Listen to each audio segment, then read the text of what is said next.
Good day all, South African prepper here. So yesterday I posted a video about Julius Malema in Parliament. So in short is that the whole of Parliament had a discussion about their reactions and their feelings about what has happened regarding the relationship between South Africa and America.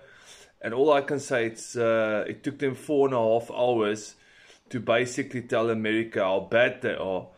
And then recently, the last 10 hours, and I'll put up the tweet from Donald J. Trump. So President Trump actually tweeted again about South Africa.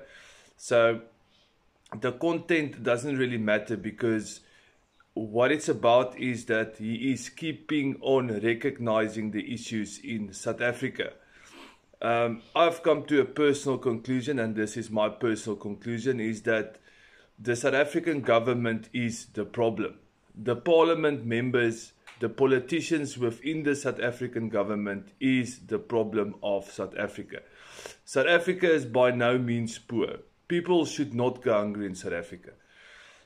South Africa has truly and honestly become a socialist state. And the reason I'm saying this is that if you go have a look at statistics, you'll see that 28 million people are reliant of some kind of a grant from the South African government.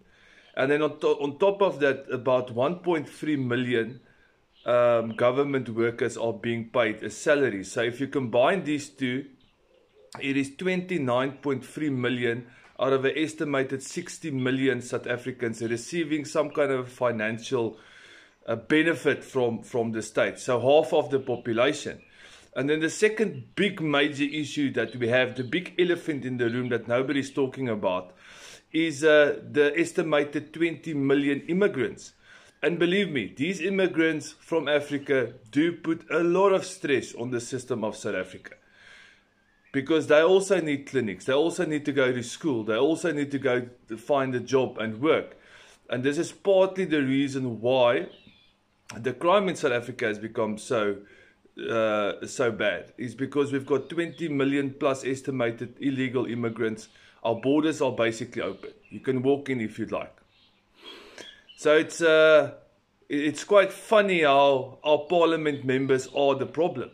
They are the problem. If you take them away, if you, let's say we close the doors tomorrow and we tell them, listen guys, sorry, you are being retrenched or fired, immediately South Africa would do extremely well.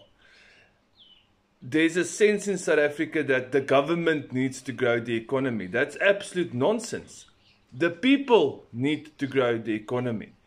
Unfortunately, because of legislation, all the paperwork and the red tape and all the political interference, it is extremely difficult for businesses to operate in South Africa. And I can use the latest example, Starlink. Starlink can provide communication services to rural areas like you cannot believe. Yet, because they are not willing to give away 50% shares in Starlink in South Africa, most people will never ever see Starlink in South Africa. And that is quite stupid, because that will open up possibilities for rural communities like you cannot believe.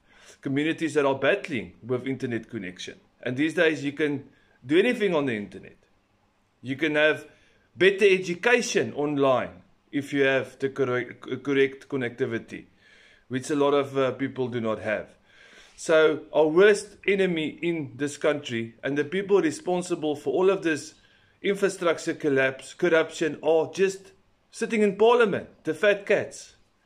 And it's every single, there is no one political party at this stage in South Africa that is standing up for South Africans. It's crazy. And they keep on flipping, poking their finger into America's eyes. That is absolutely stupid. That is stupid. This is South African Prepper. God bless.